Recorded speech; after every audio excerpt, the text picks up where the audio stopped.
Seja bem-vinda, alma divina. A nossa leitura meditativa de hoje serão algumas histórias e contos que Paramahansa Yogananda contava para os seus discípulos. Hoje eu trouxe o livro Yogananda, Pequenas Grandes Histórias do Mestre. Contos para inspirar o nosso coração. Então, relaxe a sua mente, acalme o seu coração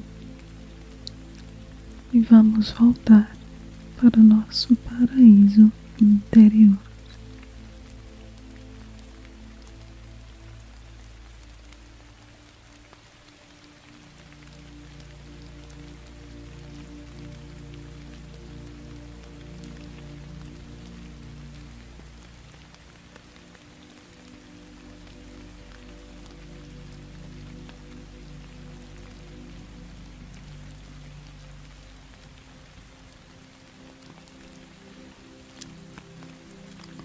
A primeira história se chama Tudo por um Trapo. Nas escuras profundezas de uma floresta na Índia viviam um dedicado mestre sagrado e seus discípulos. Longe da pressão dos desejos iníquos e das tentações do ambiente, esses deuses humanos, muito semelhantes a crianças em sua simplicidade, levavam uma vida ingênua e natural, livres das decepções de esperanças nunca realizadas. Mestre e discípulos acordavam ao nascer do dia, espalhavam suas preces sobre a mata, pelo seio divino, juntamente com os raios do sol, comiam os frutos da natureza e dormiam em cavernas escavadas pela natureza, no sopé das encostas cobertas de vegetação. O discípulo Rama, depois de renunciar ao mundo sofisticado de seus pais, viera para este refúgio isolado, a fim de viver uma vida simples. Com o passar do tempo, Rama começou a dar vazão ao seu espírito crítico, metafisicamente sutil, e a descobrir defeitos da disciplina simples do refúgio. Ainda que o aconselhassem a não exagerar, ele procurou o mestre e disse: Honorável Senhor, receio ter deixado uma família apenas para encontrar outra ainda maior aqui. Eu costumava desempenhar tarefas em casa e o mesmo devo fazer aqui. Comíamos, cuidávamos das refeições e da limpeza. Gostávamos uns dos outros. Dormíamos e acordávamos em casa. Ora, vejo que aqui acontece a mesma coisa. Mestre, os deveres materiais do teu refúgio são meros substitutos dos deveres mundanos que eu cumpri em minha casa. Quero me afastar de toda a materialidade e viver sozinho no templo da contemplação. O mestre advertiu-o e disse: Filho, podes ir, mas cuidado para não te iludires com teus próprios pensamentos errôneos. Evitarás as multidões dos bons, que são melhores que as multidões dos maus, mas será mais difícil fugir do cerco dos teus próprios pensamentos irrequietos, que talvez te façam perder o rumo. Rama não deu ouvidos aos conselhos dos confrades nem do mestre e saiu em busca de um lugar solitário.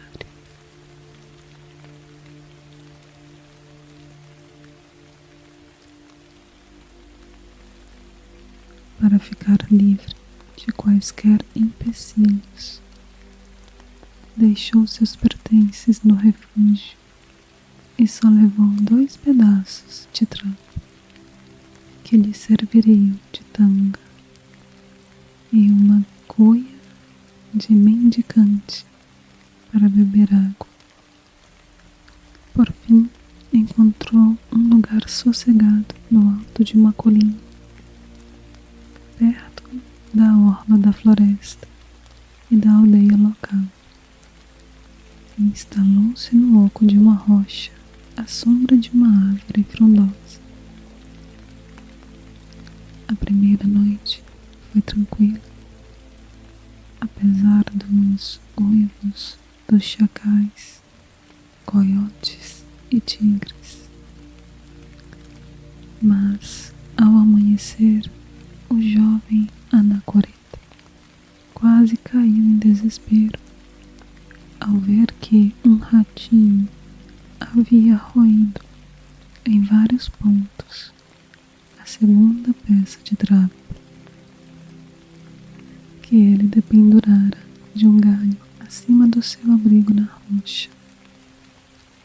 Não bastasse isso, a cuia de mendicante fora roubada por um ladrão silencioso, um macaco noturno. Rama pensou: Pai Celestial, eu deixei tudo por ti, mas em troca tu levaste minha cuia e mandaste um rato para estragar o meu último bem, o pedaço de trapo. Justamente nesse momento, um aldeão passava por perto e, vendo o santo, parou para reverenciá-lo. Percebendo que Rama estava aborrecido, perguntou: Honorável santo, tenha a bondade de dizer-me o que te aborrece? Ao ouvir a história do trapo roído, o aldeão aconselhou: Santidade, por que não arranjas um gato para espantar o rato? Excelente ideia, mas onde acharei um gato? Perguntou ansiosamente o santo. Nada mais fácil, replicou o aldeão. Eu mesmo trarei um para o senhor amanhã.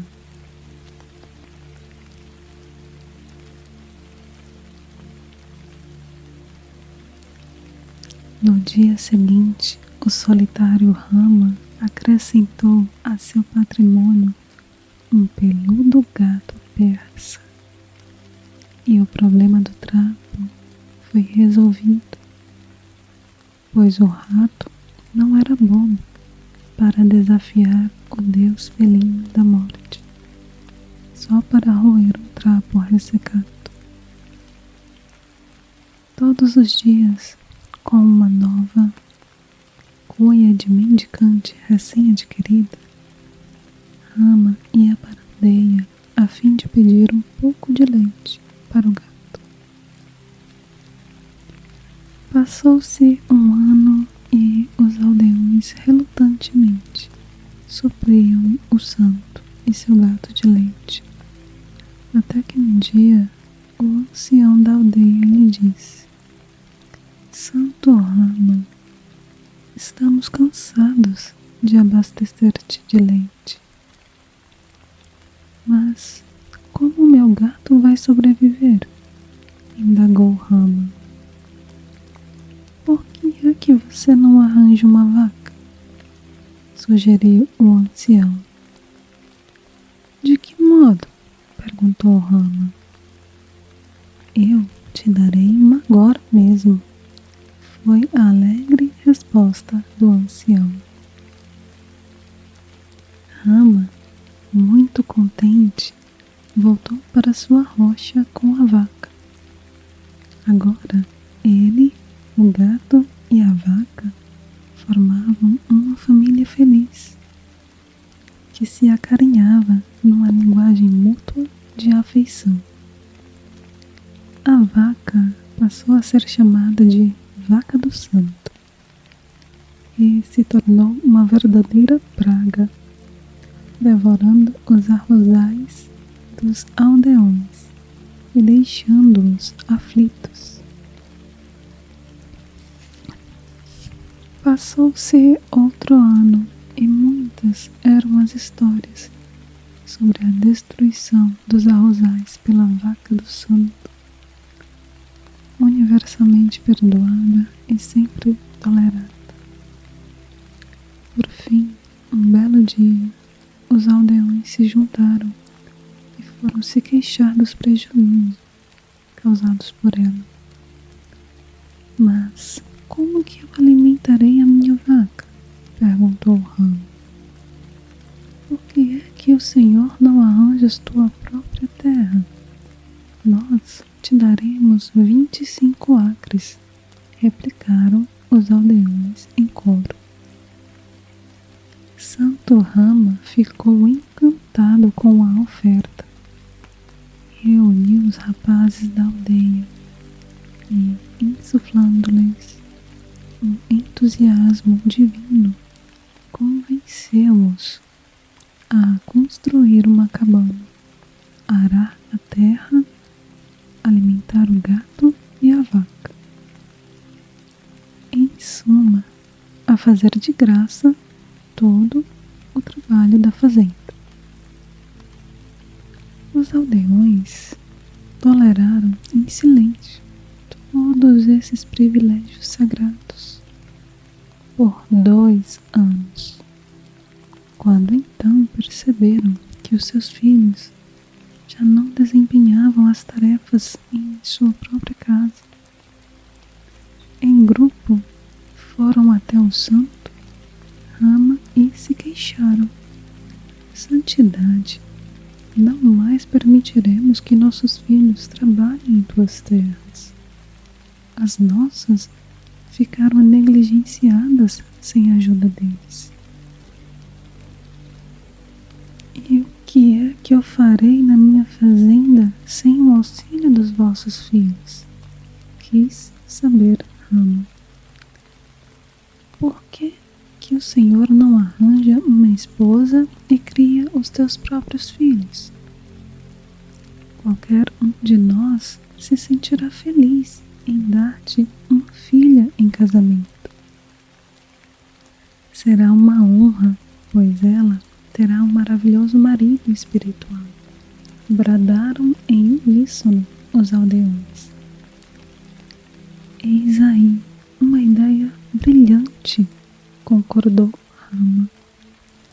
Em 1 mês, Rama estava pronto para se casar. Mas então o mestre, obedecendo a uma intuição, acorreu em seu socorro. E, ao encontrá-lo, disse: Pensei que havias nos deixado para ficar livre das obrigações materiais. Agora vejo que tens um gato, uma vaca uma casa, uma fazenda e, segundo ouvi, está prestes a se casar. O que é que está acontecendo contigo? Bem, mestre, suspirou Rama. Foi tudo por causa de um trapo. Arranjei um gato para guardá-lo, uma vaca para alimentar o gato, uma fazenda para sustentar a vaca. E agora planejo me casar para ter filhos que trabalhem nas minhas terras, pois os aldeões se recusam a me emprestar os deles. Depois que o mestre e discípulo riram muito, Rama abandonou a sua família recém-adquirida e a sua fazenda, voltando a viver sob a influência benigna e sábia do refúgio da floresta. Essa história mostra que ninguém deve viver sem cumprir alguns deveres materiais. E é melhor cumpri-los, tendo ao lado pessoas orientadas pela sabedoria, do que entre familiares materialistas ou na companhia da sua própria mente, governada pelo humor e o hábito. Se você deixar o mundo para buscar a Deus, procure calar em seu íntimo a cobiça, pois, de outro modo, onde quer que vá, as coisas materiais o acompanharão e criarão para você um ambiente mundano.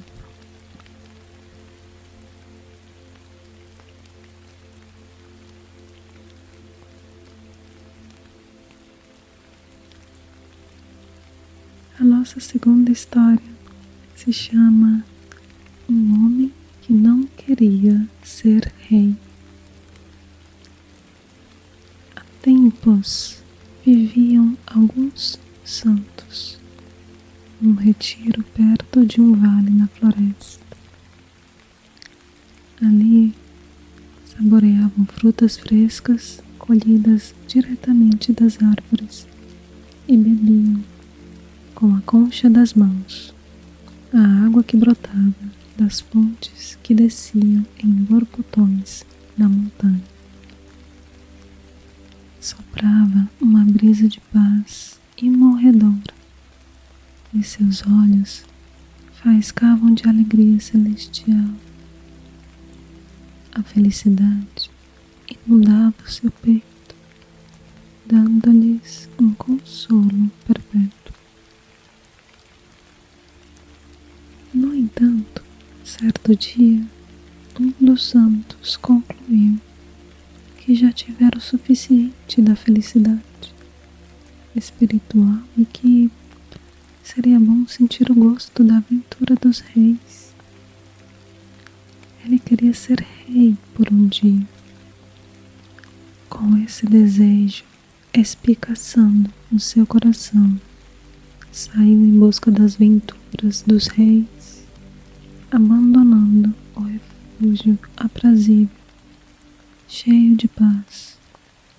A caminho, pensou: Pai Celestial, eu sou teu filho e seguramente queres levar-me ao lugar onde eu possa gozar a aventura dos reis por um dia. Assim refletindo, avistou a certa distância do retiro uma mansão luxuosa, palaciana. Ah, então o Pai Celestial realizou meu desejo, exclamou, pondo-se a correr na direção da mansão. Atravessou os portões e nenhum guarda o deteve. Percorreu o jardim atapetado de flores e também ali não encontrou ninguém. Entrou na cozinha e viu uma mesa posta com uma refeição quente e deliciosa à sua espera. mas não viu criados nem serviçais. Animado por aquela estranha variedade de alimentos convidativos, pensou: o Senhor é bondoso, materializou este palácio e esta refeição maravilhosa, digna de um rei, apenas para mim. Tudo me sai conforme desejei. Meus sonhos se materializaram. Intimamente convencido da vontade divina, começou a gozar as preliminares de ser durante um dia um rei enviado por Deus.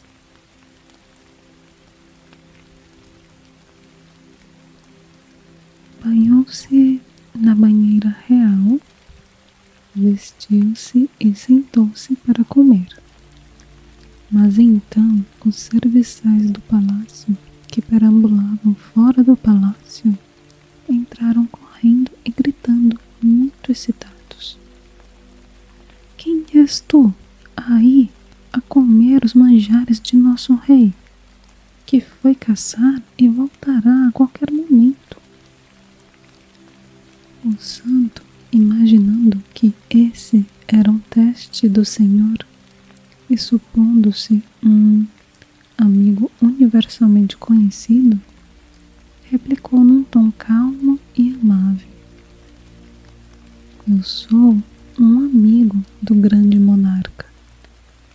Eu vim a mando dele, a fim de gozar a aventura dos reis por um dia.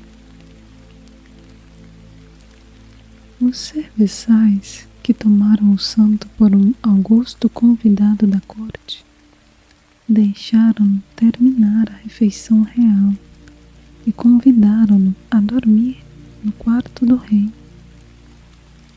Não perceberam que o santo, com a expressão grande monarca, se referia a Deus e não ao seu rei terreno que andava caçando. Passaram-se 2 horas. O arauto chegou com uma mensagem do rei, dizendo que ele tivera um contratempo e só voltaria dali a 3 horas. Queria então que a sua comida estivesse pronta. Os serviçais perguntaram-lhe ansiosos: mas Sua Majestade não chamou um convidado para comer e dormir aqui?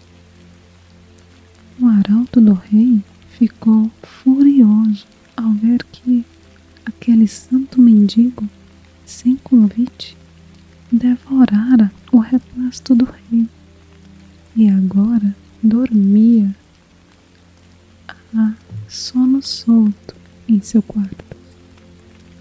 Ordenou que os serviçais se munissem de varas, porretes e cabos de vassoura para expulsar o intruso. O santo foi despertado do seu sono de felicidade real a bordoadas.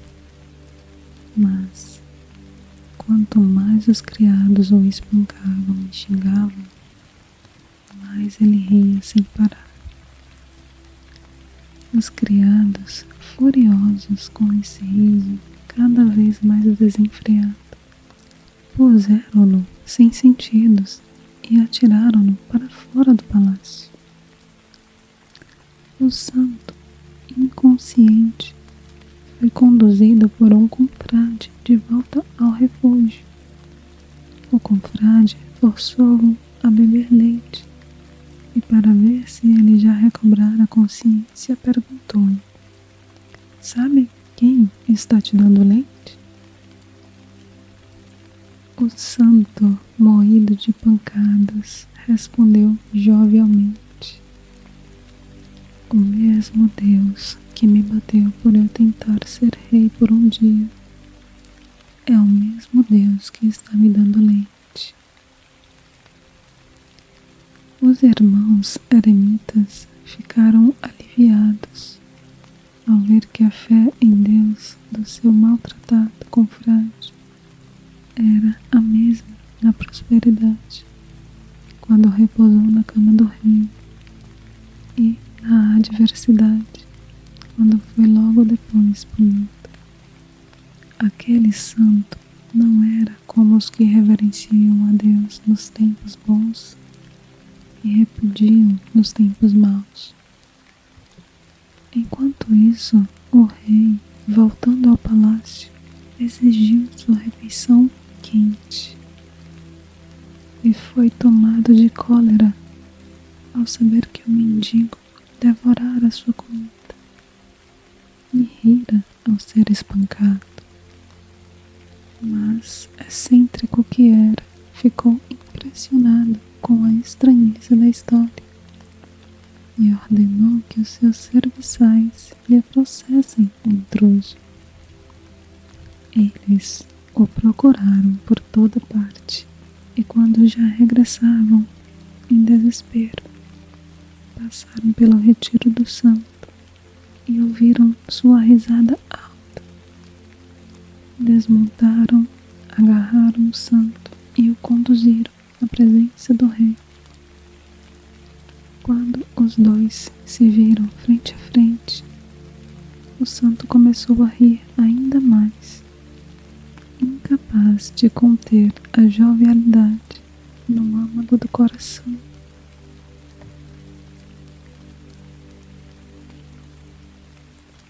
O rei perguntou várias vezes sob ameaça de morte o motivo de ele ter rido ao ser espancado. Como as ameaças não dessem resultado, o rei apelou para a súplica e, impulsionado de curiosidade, ofereceu seu trono ao mendigo se ele justificasse as gargalhadas. Por fim, vendo o rei humilhado, o santo mendicante explicou: Deus me puniu por eu desejar o gozo ilusório do conforto material dos reis durante um dia.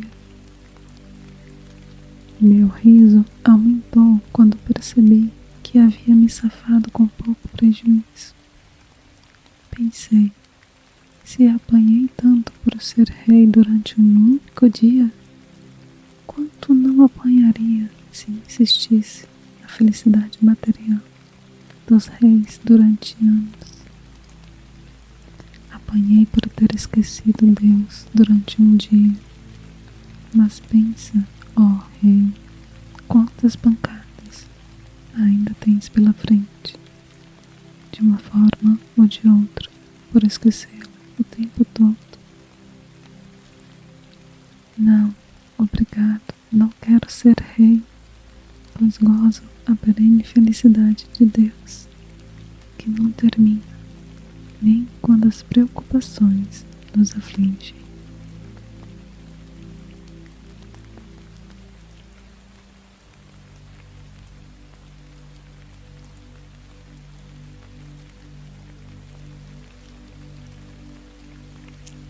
A nossa próxima história se chama O Garimpeiro e as Ruas do Paraíso.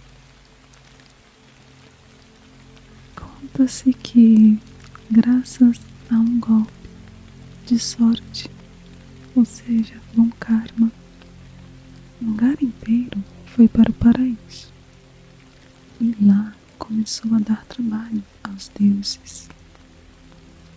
As divindades, com seus automóveis de ouro faiscantes, mal conseguiam percorrer as ruas do Elísio, outrora suavemente pavimentadas de ouro, pois o garimpeiro estragara a todas cavando buracos atrás do metal precioso. Os habitantes celestiais foram se queixar a São Pedro daquela sanha sem fim do garimpeiro, que arruinava as estradas e caminhos do paraíso. Mas São Pedro apenas observou e, segundo as leis daqui, quem entra não pode ser expulso, a menos que ele próprio queira abandonar a paz do céu. Mas, queridos hóspedes celestiais, não vos preocupeis. Depois que o garimpeiro acumular ouro suficiente, ele próprio deixará de livre e espontânea vontade o reino divino para se juntar à família que deixou na terra. Impelido por seu mau karma e desejos não realizados. Até lá, porém, algo pode acontecer que vos poupe dos malfeitos desse homem. A desarmonia não dura muito no paraíso, como bem sabeis. Logo, o garimpeiro havia retirado montes de ouro das ruas do paraíso, deixando buracos que mais pareciam crateras de vulcão. Os deuses tinham de andar a pé, pois as vias foram declaradas intransitáveis pela polícia do céu. Um dia, São Pedro estava pensativo junto ao portão de pérola, tentando encontrar um modo de se livrar do garimpeiro importuno, quando outro homem de aparência rude e miserável apareceu. Quem és tu? São Pedro lhe perguntou. Deixa-me entrar, sou um garimpeiro, respondeu o homem. Mas São Pedro gritou, de forma alguma, tens de voltar, pois estamos passando aqui por maus bocados, devido a um garimpeiro que acabou com as ruas do paraíso.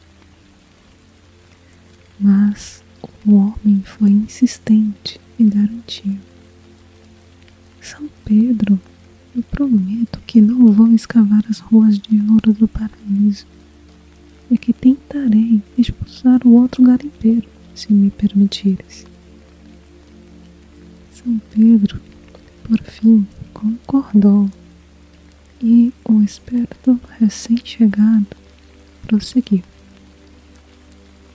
Honorável Senhor, antes de receber a tua hospitalidade no céu, devo acrescentar que sou homem de negócios e pretendo cumprir minha promessa. Assim, enquanto ainda estou de fora do paraíso, por favor, chama o tal garimpeiro importuno. Quero conversar com ele. Dali a pouco, o outro apareceu e o recém-chegado sussurrou-lhe alguma coisa através do portão. Tão logo ouviu aquelas palavras, o homem saiu correndo e se dirigiu para o inferno. São Pedro, espantado com o milagre que o próprio conselho dos deuses não conseguirá realizar, acolheu um espertalhão dentro dos muros do paraíso e, curioso, indagou-lhe: o que disseste para ele deixar todo aquele ouro acumulado e correr para o limbo?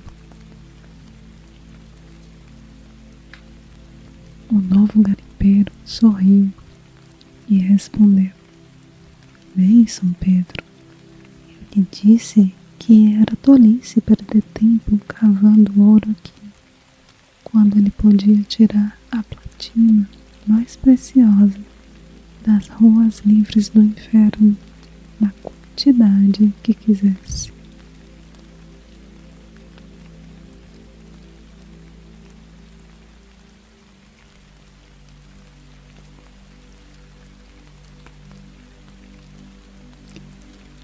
Essa história traz a reflexão de que Às vezes, as más ações parecem prometer mais felicidade, no caso, a platina, mais felicidade do que as boas ações, que é o ouro do paraíso. Nós não devemos nunca agir como o primeiro garimpeiro, utilizando métodos errados para alcançar a felicidade, ou trocando a paz e a prosperidade que estão ao nosso alcance pela riqueza e o conforto mais atraentes, porém mais incertos que o mau comportamento promete.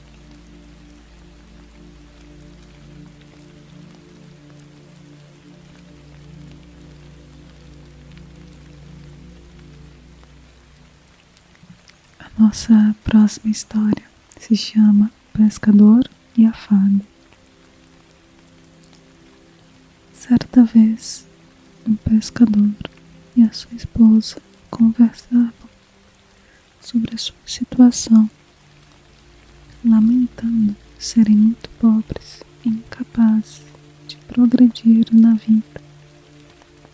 Tentaram, de todos os modos, descobrir uma maneira de obter uma remuneração modesta pelo seu trabalho e algum grau de conforto e felicidade. Depois de esgotar todos os meios possíveis de obter ajuda, a mulher teve uma ideia brilhante, segundo pensava. Muito excitada, correu para o marido exclamando: "Tive uma ideia, eis o que faremos. Conheço uma fada nos bosques que nos dará o que quisermos. Vai até lá e pede-lhe uma casa. Não, uma casa não, um palácio." O marido, um tanto perplexo, fez o que ela queria, e a fada lhes deu uma mansão. A esposa ficou contente por algum tempo, mas logo se tornou mais ambiciosa. Mandou que o marido pedisse à fada um reino para ela governar. O marido achou aquilo absurdo e disse-lhe que ela estava passando dos limites. A mulher, porém, retrucou que deviam aproveitar a oportunidade ao máximo. Ela obteve o reino para governar e ficou contente com isso por mais algum tempo. Entretanto, como seu sono fosse pesado e o sol sempre a despertar-se muito cedo, a mulher, exasperada, mandou que o marido fosse de novo até a fada e lhe pedisse para impedir o sol de brilhar antes que ela acordasse. "Ele está sempre ofuscando os meus olhos e me despertando", resmungou, muito irritada. Quando o marido comunicou à fada o último desejo da mulher, ela lhe disse que ambos deveriam recomeçar do zero, pois não haviam aprendido nenhuma lição das lições valiosas da vida, relativas à prosperidade material. Tornaram-se ingratos, egoístas e absurdamente irracionais em seus pedidos. Determinou que os dois começassem tudo de novo e só pedissem as coisas de que realmente necessitavam para evoluir e alcançar a felicidade. Aconselhou-os a usar o poder da razão e a não querer o impossível ou o inútil. A história encerra uma grande lição. Ensina que nada de valioso conseguimos sem pagar um preço. O devoto, além disso, quando renuncia aos prazeres materiais, deve ter em mente que não está se negando coisa alguma, mas apenas mudando seus gostos dos materiais e passageiros para os duradouros e superiores, que constituem a felicidade da alma. Assim como é proveitoso renunciar a $1000 em troca de 5.000, assim também é grato evitar os prazeres materiais para fruir as alegrias imperecíveis em Deus.